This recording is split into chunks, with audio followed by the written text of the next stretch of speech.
가르쳐 주신 기도를 함께 드리시겠습니다. 하늘에 계신 우리 아버지여, 이름이 거룩히 여김을 받으시오며 나라가 임하시오며 뜻이 하늘에서 이루어진 것 같이 땅에서도 이루어지이다.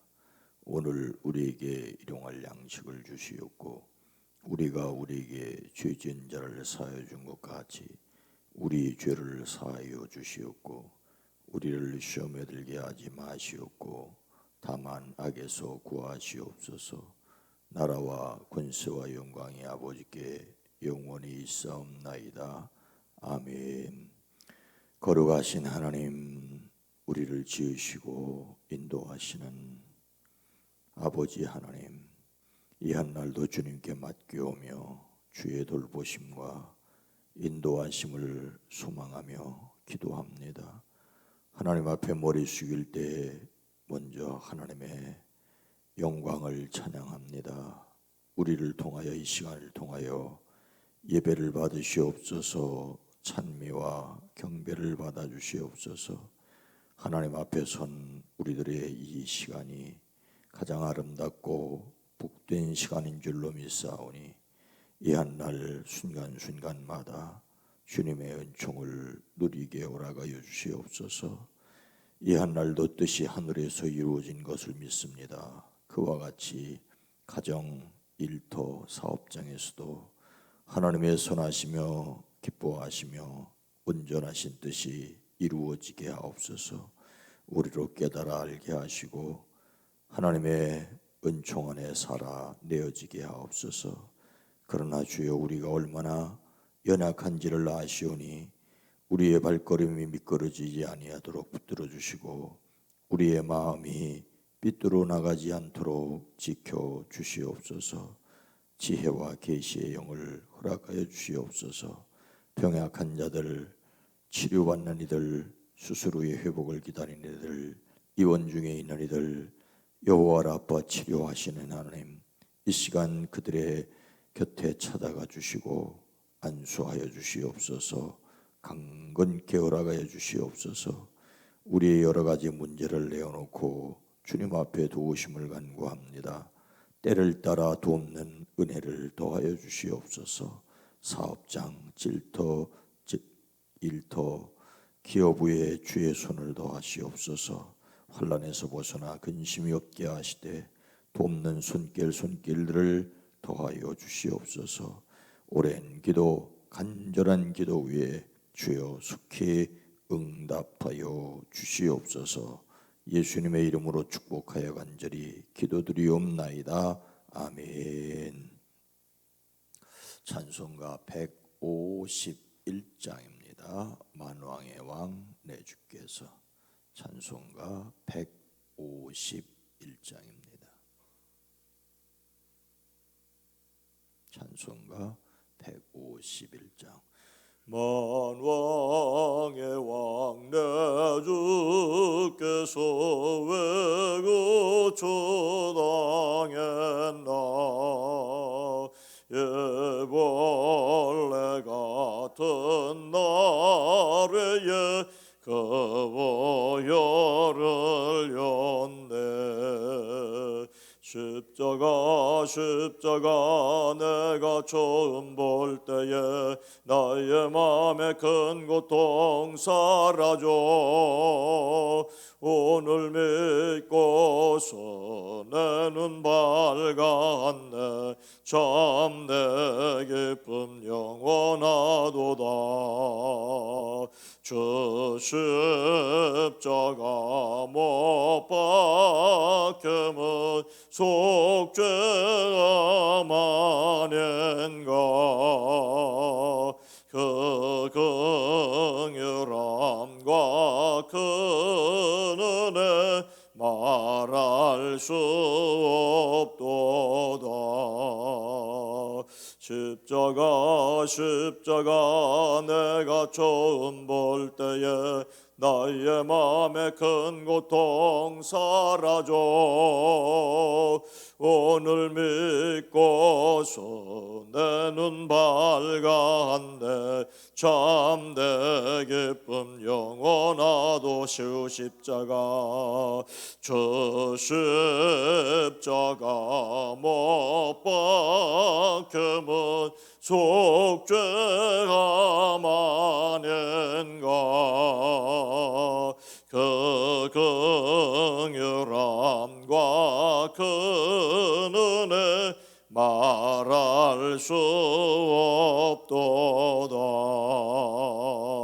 십자가 십자가 내가 처음 볼 때에 나의 맘에 큰 고통 사라져.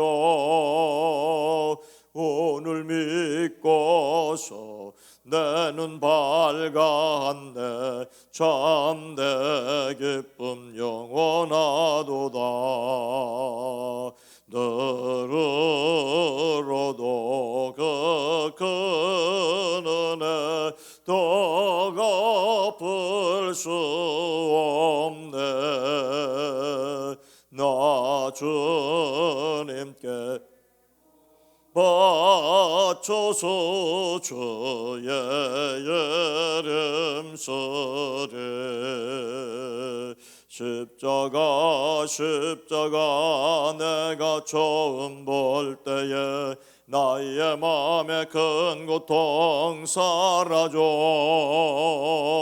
오늘 믿고서 내 눈 밝았네. 참되 기쁨 영원하도다. 아멘. 로마서 10장 1절로 3절 말씀입니다. 신약성경 252면 로마서 10장 1절로 3절입니다.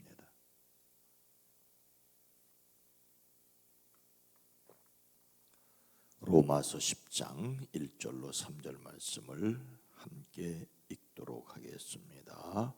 형제들아, 내 마음에 원하는 바와 하나님께 구하는 바는 이스라엘을 위함이니 곧 그들로 구원을 받게 함이라. 내가 증언하노니 그들이 하나님께 열심히 있으나 올바른 지식을 따른 것이 아니니라. 하나님의 의를 모르고 자기의 의를 세우려고 힘써 하나님의 의에 복종하지 아니하였느니라. 아멘. 오늘 하루도 저와 여러분의 삶 속에서 예수님을 더 깊이 닮아가기를 소망합니다. 예수님을 닮는 성품으로서의 포용의 마음을 가져야 하지요. 그러나 인기가 아니라 옳음을 따라야 합니다. 하나님의 선하시고 기뻐하시며 온전하신 뜻이 무엇인지 분별하여야 합니다. 오늘 말씀은 포용 중에서 하나님의 기준을 지킨다. 포용을 해야 되지만 하나님의 기준을 지켜야 한다는 말씀의 서신서 말씀입니다. 사도 바울은 동족 이스라엘에 대한 지극한 사랑을 가지고 있었습니다. 1절 말씀에 보면 형제들아, 내 마음에 원하는 바와 하나님께 구하는 바는 이스라엘을 위함이니 곧 그들로 구원을 받게 함이라. 로마에 있는 그리스도인들에게 자신의 마음에 있는 간절한 소원, 자신의 동족을 위하여 하나님께 기도를 드리는 내용을 말하고 있습니다. 자신의 소원은 이스라엘 사람들의 구원이라는 것입니다. 이 사도 바울의 로마서를 읽는 최초의 독자들은 유대인이 아니었습니다. 그럼에도 자신의 가슴 속에 있는 뜨거운 열정을 숨기지 않고 있습니다. 같은 로마서에서 9장 1절로 2절에 보면 내가 참말을 하고 거짓말을 하지 않는데 내게 큰 근심이 있고 마음에 그치지 않는 고통이 있는 것을 내 양심이 성령 안에서 증언하는데, 그것은 바로 골육의 친척을 위하여 내가 저주를 받아 그리스도에게서 끊어질지라도 원하는 바인데, 그들은 이스라엘 사람이라고 말하고 있습니다. 또 내가 이방인인 너희에게 말하노라, 내가 이방인의 사도인 만큼 내 직분을 영광스럽게 여긴다라고도 말하였습니다. 베드로가 유대인을 위한 사도라면 자신은 이방인을 위한 사도로서 이방을 돌아다니면서 복음을 전했지만 여전히 동족 이스라엘에 대한 안타까움을 가지고 있다고 말하고 있습니다.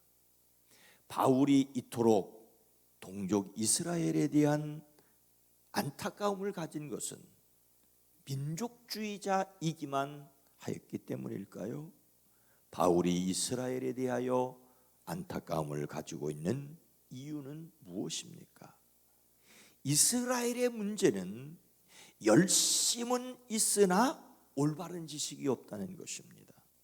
2절 말씀에 보니까 내가 증언하노니 그들이 하나님께 열심히 있으나 올바른 지식을 따르는 것이 아니니라. 나는 증언한다고 말합니다. 내가 보고 듣고 확실히 알고 있는 사실이란 말이지요. 그 증언의 내용은 이스라엘 사람들은 하나님을 섬기는데 열성은 있으나 그 열성이 올바른 지식에 근거한 것이 아니라는 것입니다. 하나님을 열성적으로 섬기는데 잘못했다는 것입니다. 올바른 지식이 없는 잘못된 열심이라는 것입니다. 그 대표적인 사람이 다른 사람이 아니라 바로 나 자신 바울이라는 것입니다. 그는 내가 전에는 비방자요, 박해자요, 폭행자였다라고 말하고 있습니다. 그도 하나님을, 예수 그리스도를 제대로 알지 못하고 예수님을 비방했고 예수 믿는 사람들을 박해했고 폭행했다는 것입니다. 그래서 잘못 알고 열심히 가는 것이 얼마나 위험하다는 것을 자신이 알고 있기 때문에 이 이야기를 하고 동족 이스라엘에 대한 안타까움을 가지고 있었습니다. 예루살렘 교회의 말씀이 점점 풍성하고 왕성하여 갔습니다. 그것은 스데반이라고 하는 사람이 은혜와 권능이 충만하여 기사와 표적을 행하였기 때문입니다. 그런 스데반을 향하여 유대인들은 분노했습니다. 그냥 두고 볼 수가 없었습니다. 그래서 사람들을 매수해서 스데반이 모세와 하나님을 모독하는 말을 하겠다고 했습니다. 거짓 증인을 세워가지고 그것이 사실이라고 말하게 했습니다. 열성을 부리면요, 사람을 매수할 수도 있고 거짓 증인을 세울 수도 있다는 것입니다. 극단적인 사람들의 극우든지 극좌든지, 신앙에서도 극단적인 사람들은 이런 잘못을 하면서도 서슴없이 하면서도 그것이 옳다고 생각합니다. 그리고 스데반을 향하여 귀를 막고 달려들어 성 밖으로 내치고 돌로 쳐 죽입니다. 이때 돌로 쳐 죽이는 사람들의 증인들의 옷을 맡았던 사람이 바로 사울이라고 하는 청년이었습니다. 이 사울이 바로 바울이죠. 더더욱 사울은 스데반의 죽임을 마땅히 여겼을 뿐만 아니라 교회를 잔멸하려고 했습니다. 각 집에 들어가서 남자 여자를 구별하지 않고 끌어다가 옥에 넘겼습니다. 사도들 외에는 예루살렘을 다 떠나야 했습니다. 여전히 위협과 살기가 등등해서 다메섹에 가서도 믿는 사람을 끌어오려고 했습니다. 그러나 사울은 다메섹 가까이 이르렀을 때 호련히 하늘로부터 빛이 비추는 것을 경험하죠. 사울아, 사울아, 내가 어찌하여 나를 박해하느냐? 부활하신 예수님의 음성을 듣습니다. 그 이후 사울은 예수님이 바로 그리스도라고 즉각 증언하게 됩니다. 그 후 사울이라는 이름 대신 바울이라는 이름으로 복음을 전하였습니다. 바울은 자신의 과거와 같은 길을 여전히 걷고 있는 동족에 대한 안타까움이 있었습니다. 하나님께 열심을 가졌지만 잘못된 열심을 가진 사람들이 있다고 하는 것입니다. 이미 예수님께서는 제자들에게 이렇게 말씀하셨지요. 사람들이 너희를 출교할 뿐만 아니라 때가 이르면 무릇 너희를 죽이는 자가 생각하기를 이것이 하나님을 섬기는 일이라 하리라.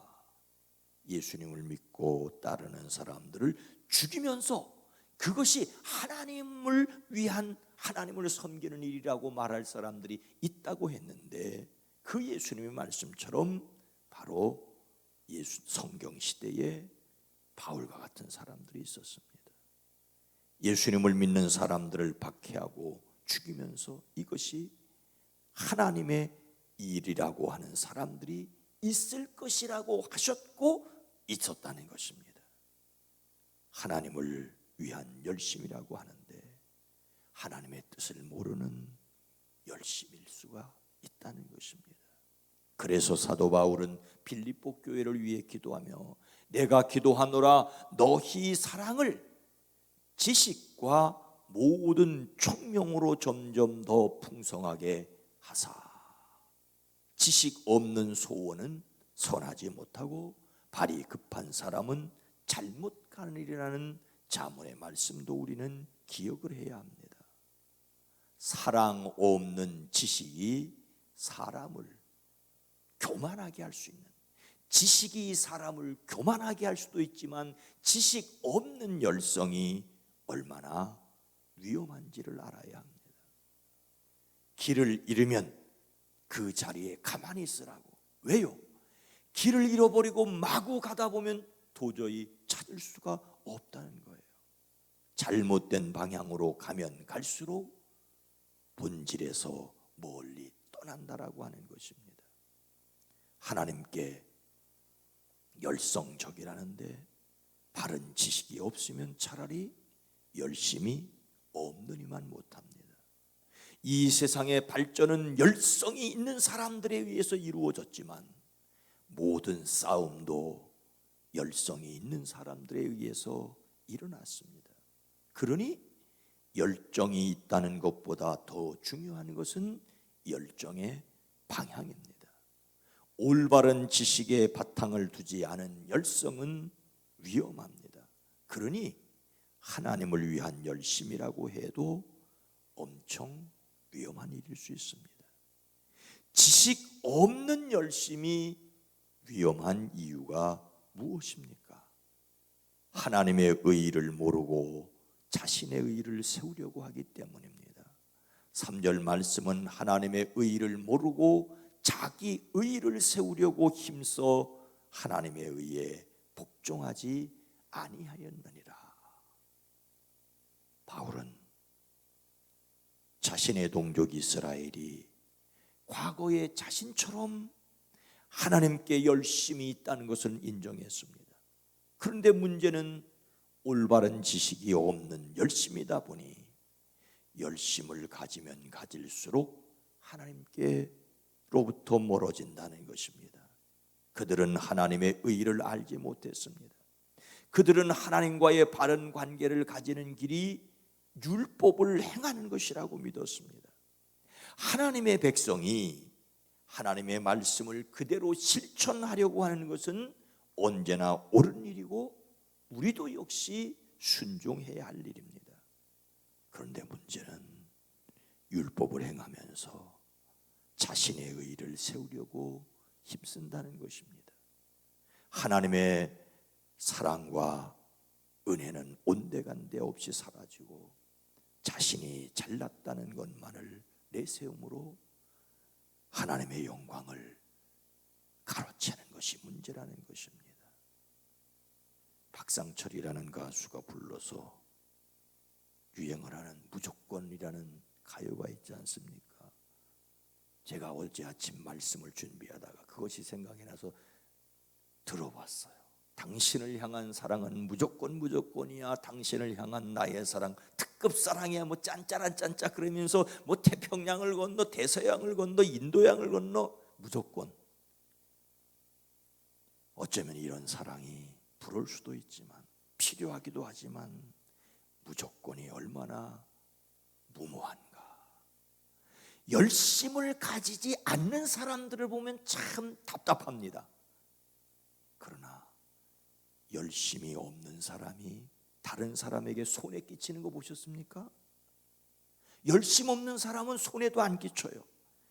잘못된 열심이 많은 사람을 잘못 만드는 것을 우리는 봅니다. 화 있을진저 외식하는 서기관들과 바리새인들이여, 너희는 교인 한 사람을 얻기 위하여 바다와 육지를 두루 다니다가, 아니 교인 한 사람을 얻기 위해서 바다와 육지를 두루 다니는 그 열심이 얼마나 훌륭합니까? 그런데 생기면 너희보다 배나 더 지옥 자식이 되게 하는도다. 이단들은 열심이고 소위 정통이라고 하는 사람들이 열심을 부리지 않는 게 이 답답한 노릇입니다. 근데 열심히 두루 다니면서 얻은 다음에는 자기보다 더 지옥 백성을 만드는 것입니다. 예수님을 위한다는 명분으로, 교회를 위한다는 명분으로 역사에 행하진 수많은 악행들이 있습니다. 십자군 전쟁이 그렇습니다. 신앙의 자유를 찾아서 미국에 건너간 청교도들이 인디언들을 학살한 이야기를 들을 때는 너무나도 창피해서 얼굴을 들을 수가 없고, 맹목성이라고 하는 것이 얼마나 위험한가를 몸소리치게 깨달은 적이 있었습니다. 인간에게는 맹목성이 있습니다. 무조건이야. 그래서 바른 지식을 갖기 위한 노력도 게을리하지 말아야 합니다. 우리 자신의 의가 아니라 하나님의 의를 세우기 위하여 어쩌면 우리의 열심까지도 내려놓을 수 있어야 합니다. 목사의 입으로 우리의 열심까지 내려놓아야 된다는 말을 하면 참으로 황당한 말일 수 있을지 모르지만, 하나님을 위해서라는 이름으로 자기를 내세우고 하나님의 얼굴에 영광을 가리는 어리석은 일도 있을 수 있다는 것입니다. 그러니 우리는 순간마다 성령이 인도해 주시기를, 성령인의 이끌림을 소망해야 합니다. 오늘도 그리스도 예수 안에서 승리하시기를 주의 이름으로 축원합니다. 거룩하신 하나님, 자비로우신 주님, 우리가 더욱더욱 예수 그리스도 주님께 집중할 수 있게 하옵소서. 주님을 위해서라는 이름으로 내 일을 하다가, 내 의를 내세우려고 하다가 하나님의 은혜 없이도 내 마음대로 하는 것처럼 어리석지 않게 하옵소서. 그래서 조금 더, 아니 전부 다 우리의 일생 전체가 주의 성령의 인도하심을 받게 하옵소서. 주여, 우리의 어리석은 것을 주님 아시오니 조금 하고도 많이 했다고 자랑하고 싶어하는 우리를 아시오니 날마다 성령에 순종하는 우리 모두가 되어지게 하옵소서. 주여, 우리로 오직 주님을 위한 열망만이, 주님을 더욱 닮아가고자 하는 마음만이, 그러나 이것까지도 내려놓고 성령님께 순종할 수 있게 하옵소서. 주여, 우리를 도와주시옵소서. 오늘 수요기도로 모일 때 함께 하시고 살아있는 성도들의 가정을 지켜 복되게 하옵소서. 예수님의 이름으로 기도드리옵나이다. 아멘. 주여, 주여, 주의 영이 친히 우리를 인도하시고 이끌어 가심을 깨달아 알게 하옵소서. 주여 도와주시옵소서. 기도합니다. 주여